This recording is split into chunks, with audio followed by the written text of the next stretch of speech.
Okay, this is Lead for Change Lesson 4. You have to believe it can be done.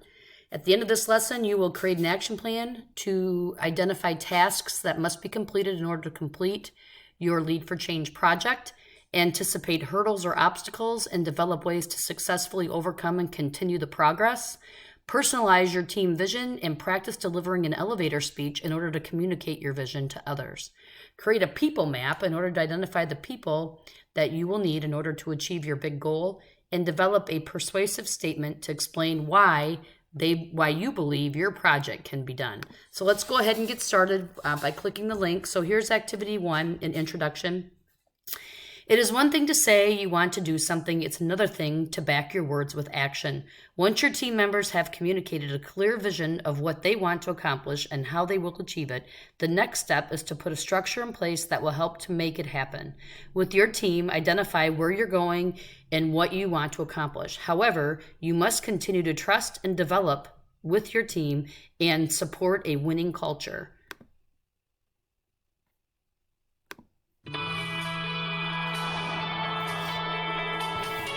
I'll tell you one thing is very critical, and that's the mindset of a leader. And the mindset of every great leader is that you have to believe it can get done. You know, Freud is one of the most famous psychologists in the world, wrote lots of books, but you could boil down the most important thing in any of his books by this one statement that he made. You become what you think you are. It's the mindset that you have that's so important, that it's bringing that positive energy and belief to the party every single day. Being someone that people look towards for, hey, I can make it happen, we can make it happen. You know, the last thing people want to follow in the world is, I don't know if you remember that little show called Winnie the Pooh. You know, there was this character on there called Eeyore. Well, the sky's always falling, it's raining. And nobody wants to follow an Eeyore. You want to follow someone who believes that they can get it done. And you want to be a team member that lifts everybody up, doesn't bring people down. Now, one of the things that I think a leader does is not only believes in himself, but you also have to believe in everybody on your team. And your job is to motivate them, get them involved, and together really get the very best possible results. No one will ever tell you that when you take on anything that's of any size or any magnitude or really big, they're always going to tell you it's going to be easy, but if you believe in yourself, I guarantee you that's a start, because everyone else will believe in you. One thing for sure I know is if you don't believe in yourself and you don't believe in other people, you are not on your way to success. You're going to set yourself back. So take confidence in who you are, maximize who you are, believe in who you are, and also believe in the people that you're working with on your team. And I guarantee you get a lot done. Okay, so time management. Make sure to check lead4change.org for exact due date. Use a calendar and work backwards from that date to help structure your action plan. So after the last lesson, by giving me your team name, I created your team in our Lead4Change account. So you are all established there. You should be able to add things in there at this time. So make sure that you go check that calendar to see on the due date. So activity 1, create an action plan and anticipate hurdles. Make sure this is printed, okay? I want you guys writing on this, not typing in it. So think about the tasks that are needed to complete your project, who will perform those tasks, and what unique skills you can offer to the group. Work with your team and create a list of tasks to complete. So in the first column, as a group, list all the tasks, activities, and parts of the project you need to accomplish to meet your big goal. Refer to the previous lesson so you do not leave anything out. Use a calendar to work backwards from your endpoint to create the other due dates and starting step. So list them all that have to be done, and ultimately, you know, the last step is turning in the final project. What's the date for Lead4Change for that to be done? Okay, and then work backwards for deadlines that way. Okay, so you may have noticed that different people on your team have different interests and skills. Think about who is interested in contributing to or leading different tasks, and refer to the tasks you recorded and discussed what role each team member will fill to complete your team's action plan. So use a chart below to define and explain each role. Circle the tasks that are yours and use the chart below to have a list of everyone's role. Once you have worked with your team to define individual roles, think about your tasks and how you feel about them, and respond to the questions below and be prepared to share your responses with your teammates. Define and explain your roles. So maybe what you do here is, as a team, at your meeting, you do this. And then everybody goes on their way. This is what, and this. And then the next meeting is where everybody has this completed, and then you can go over this, okay? So define and explain your roles in the team. How do you feel about your role in the team? Or you do this at the end of your meeting individually and then share before you leave the room. Do you think you will be able to use your skills and interests to help the team complete your Lead4Change project? Who would you like to change and adjust your role? After everyone has shared their responses, change and adjust any defined roles as necessary. So again, it's more important that you discuss these as a team. So now you're going to create an action plan, part 2. Even the best made plans will have hurdles or obstacles. Frequently, people get stuck on an issue when there may be ways to overcome the obstacle. Look back at your lifeline in lesson 1 and notice how positives often follow a negative. Take a moment to predict a few of the action plan hurdles that may arise as team members begin their starting steps. By anticipating a few obstacles, you'll be able to be better equipped to handle them if they do occur. So write down the predicted obstacle and how you plan to address it. So for example, we cannot leave a collection box in the front entry. How to overcome it. Ask if we can come early and sit with the collection box as people arrive, then stored in our teacher's room.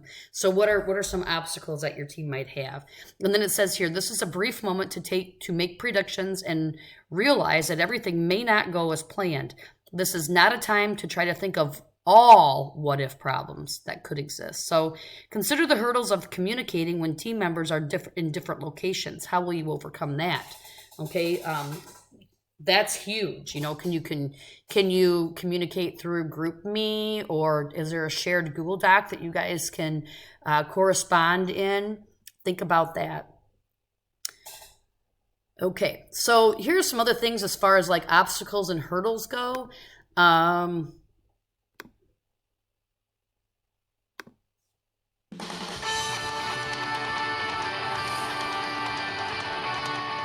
So during the Lead4Feed project, there's going to be a lot of obstacles and a lot of hurdles that you're going to face. And one of the great parts of this project, in my opinion, is teaching the kids to overcome those obstacles, those hurdles. And one of the things that I like about these lessons that makes it even easier for us as teachers, we try to anticipate some of those hurdles before we even get started. So we think about the project, we think about, hey, what could get in our way? What could possibly make it more complicated for us to finish this project on time? Or, and the kids come up with some really interesting things that maybe I wasn't even thinking about. So brainstorming potential hurdles and what we're going to do if we face those hurdles. I mean, there's definitely going to be stuff along the way that you didn't plan for, but planning for a few in advance is going to teach them strategies on what to do if you do hit an obstacle, because they've already discussed it and they know that you have to get past those hurdles to achieve the success at the end.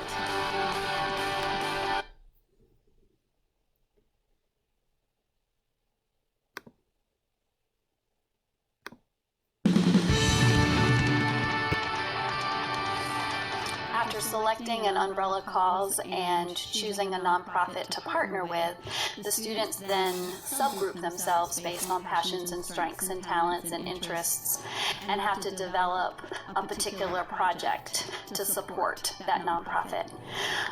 Once each group has sort of an idea of what they want to do, they then have to work together to create and sort of pitch a plan to our administration. And so the process of preparing that sales pitch and then presenting that to our administrative staff is such a life skill for the students. Once they have gotten sort of building level approval to move forward with their project, they then delve into the actual graphic organizer and the action plan that Lead to Feed provides, where they break down each project into smaller tasks that need to be completed and deadlines, and they self-assign their roles, and so each individual student in that particular group has a meaningful role to play with the success of that particular project. And I think that is one of our goals in our county, is to help our students collaborate and to work well and to be successful together. And so Lead to Feed provides such an excellent opportunity for them to feel success in a collaborative setting.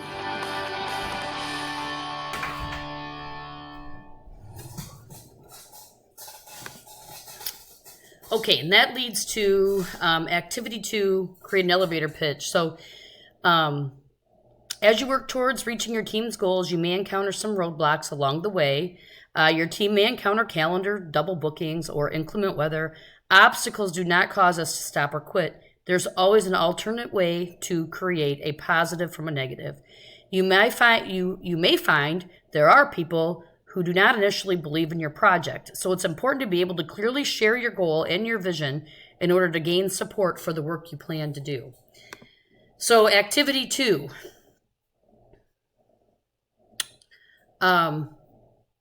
Here's a little info about an elevator pitch as an intro to this. Imagine you find yourself riding an elevator with someone who could help your project, and you only have the short time you're riding up together to share your project and get them on board. Today we'll be writing and practicing an elevator speech. It's a quick speech that helps others clearly understand your vision and creates excitement for your project. Start with your persuasive statement and big goal. Then make any changes that will help your vision be clear and passionate. And remember, keep it short and sweet. An elevator ride isn't very long. Next, you'll pair up and practice delivering your speeches to each other. Take turns giving each other feedback. You will use the feedback you receive to revise your speech, and then practice together until you're comfortable giving your elevator speech without note cards. Ready to get started writing your elevator speech?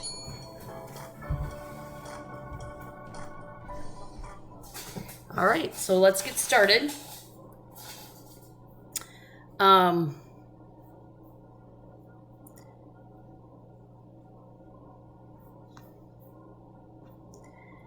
As you work toward reaching your team's goals, you may encounter some roadblocks along the way. You may find people don't believe in you. We already read this. So effective leaders know how to get people on board.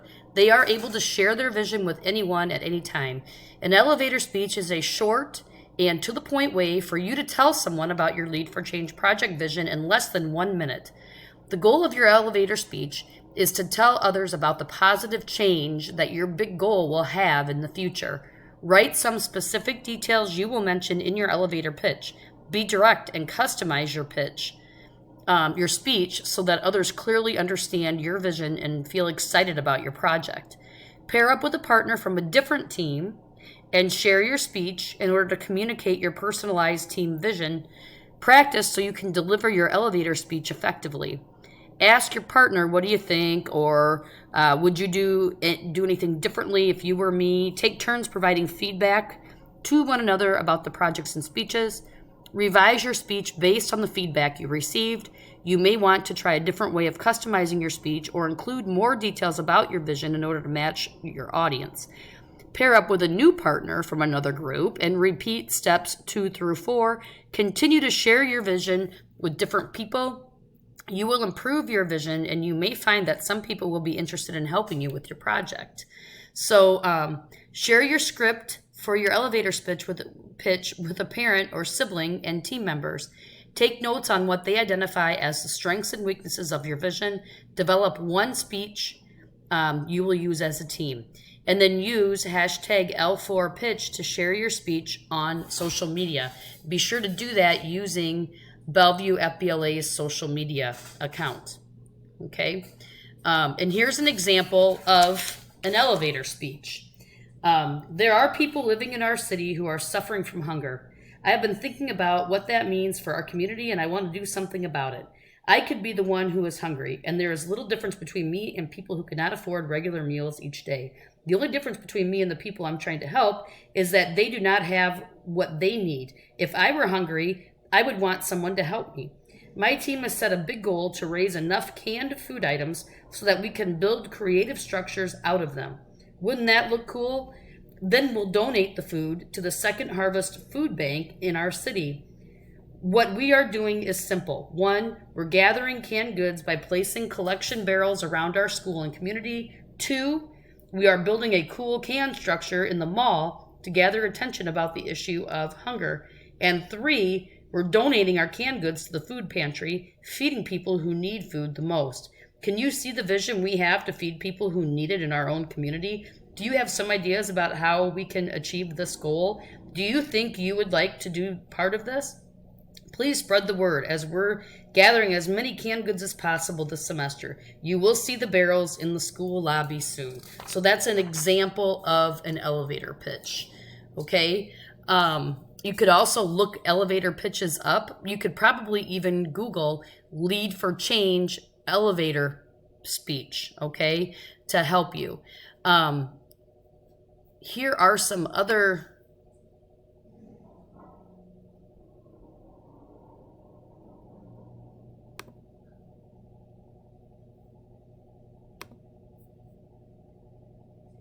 tips for you. When I teach the elevator speech, this is when I feel like the students really begin to learn how to use their voice. And so we start the lesson by me asking the students, like, if the principal was to walk in the room right now, or if a news reporter was to walk in the room right now, how many of you think that you would feel comfortable and confident in telling them what we're working on and what we're doing? And some of the kids raise their hand right away, and they're like, oh, I could totally do that.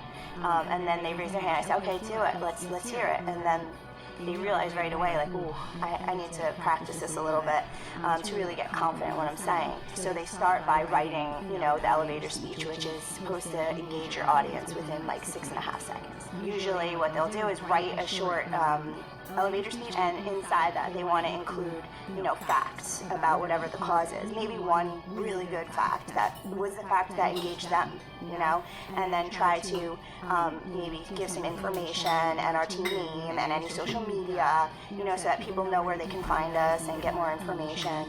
And then once they write it, then they have to talk about it to their friends in the class, their peers, and then they're encouraged to go home and talk about it with their parents and their friends, and basically anybody who will listen to them, and say that elevator speech over and over again, getting feedback and feeling more comfortable.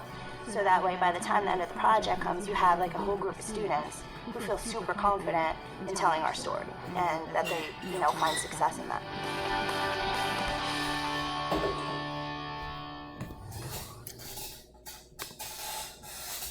Okay, so once you are done with the elevator speech, I want to show you one more of these videos. It's your vision one. I think this is important to know your vision. And this goes right with the elevator pitch. Someone once told me that a road that leads to nowhere is hard to follow. And I think what that person is basically saying is, hey, give me a vision. Give me a vision that inspires me. Give me a vision that tells me where you want me to go, and I guarantee you, I'll help you get there. Well, I call this technique personalizing your vision. So here's what I want you to do. Take the service focus that you've chosen for your project, and ask yourself, what does solving that problem look like? Now, maybe your focus is to make sure that all elementary students have warm clothes for the winter. Well, how can you involve your peers to collect items and raise money? Maybe you can involve local seniors or crafting groups to make mittens, hats, and scarves. And who can you talk to get real facts to share about that problem in your community? Tell your story with facts and bold ideas. And then, what you need to ask yourself is, how do we get everybody on board with this vision so that they can personalize it? Help others see a personal connection to your project so they'll get personally involved to make it happen. Now, one of the ways how I've gotten people on board every year is I take people with me on a mission trip. I've been able to take people all over the world, showing them the needs and letting them spend time being involved. I always say, just imagine what we could do if we could help all these kids have a better life. And I'll tell you what someone once told me. Tell me, and I'll forget. Show me, and I may remember. Involve me, and I'll understand. So one way how you might really get inspired by this is to go out and see the problems in your community, and then get really inspired about doing something about it. You know, one person can make a difference. One team can make a really big difference. And I know for certain you and your team can make a huge difference in your community. Okay, and now we're going to move on to the third activity. So you now have a vision for your project that you can share with others. To lift your project off the ground, you need other people who will help your team as you work to achieve your big goal. In this next activity, you will take time to determine who those people are and persuade them to get involved with your project. So activity 3 is to create a people roadmap. So let's watch a video on how to create a people roadmap. This was in the last lesson also. You've put in the time, you've carved out your idea, and now it's time to take an important step toward completing your service project. You can't do it alone, of course. After all, nobody has ever reached the pinnacle of success without a little help along the way. Well, almost nobody. So what you need to do is create a people map. How do you do it? The concept is straightforward, so let's get started. In the center of your outline, write down your big goal. Then, in the network of boxes around it, list all the different individuals and groups you'll need to bring with you in order to accomplish your goal. Be sure to include your team name, of course, and beyond that, think who are the other people and organizations who will be instrumental in helping you succeed. Think broadly, and if you run out of boxes, just add more. Now, brainstorm, talk with your classmates, and get the ball rolling. After all, the more you collaborate and take people along with you, the more successful you'll be. Need help? Watch this video again, or ask your teacher for a hand. Happy people mapping!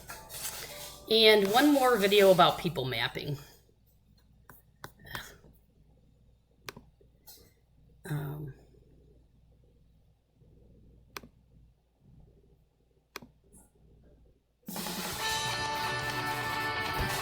the people map activity is really interesting because this is the time when students are able to realize that one, they're not the center of the universe, that they do need people in order to achieve their goals. They start thinking about not only their team members and their team members' strengths, but also teachers, community members, fellow students, other clubs, and of course the organization in which they will be working with. It allowed them to see that they really do rely on each other and the group as a whole.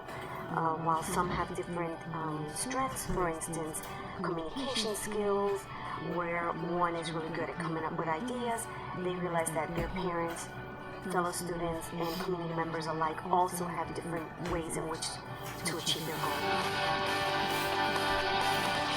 All right, let's make the people map. Okay, we talked about this in the last lesson.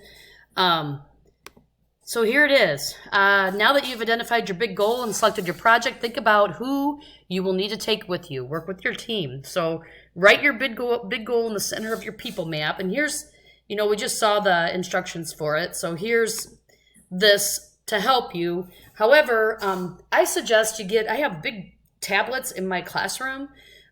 Use those to do this. So put your big goal in the middle. In the rectangles surrounding your big goal, write the groups and individuals you'll need to bring with you. Be sure to include your team name in one of the rectangles.